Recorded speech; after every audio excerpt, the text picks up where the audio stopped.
আছে, চিকেন দিতেছে, চিকেন, ডিম, ছোলা সবকিছুই আছে অ্যাভেলেবেল এবং স্বাদটা একদম অমায়িক।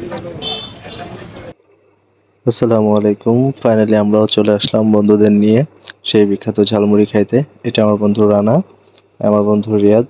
তারা দুজনেই খুব মুডে আছে আজকে।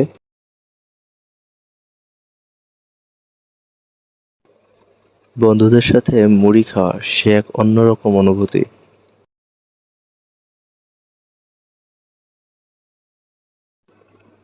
মুরগির মাংস, ডিম, ছোলা, চানাচুর, শসা, মুড়ি এবং স্পেশাল কিছু আলাদা মশলার সমন্বয়ে তৈরি হচ্ছিল এই কাঙ্ক্ষিত ঝালমুড়িটি।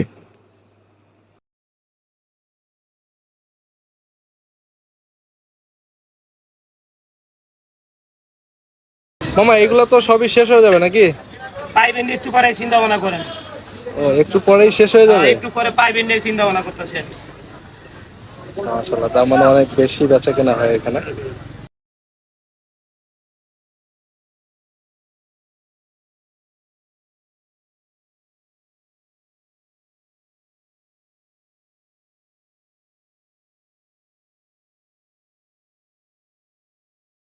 কি অবস্থা, মুড়িটা কেমন বলো?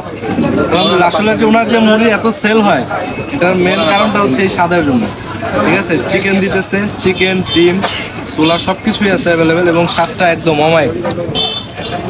দোকানদার সাথে কথা হয়েছে, কি বললো? মুড়ি কি থাকবে নাকি শেষ হয়ে যাবে? বললো যে আর কিছুক্ষণের মধ্যে আপনারা যদি আর একটু লেট করতেন তাহলে আর পাইতেন না স্যার। ঠিক আছে, তবে হিউজ আসতে পারেন আপনারা। এই মাদারীপুরের মনে হচ্ছে এটাই অনেক বিখ্যাত হবে আপনাদের জন্য। আসেন।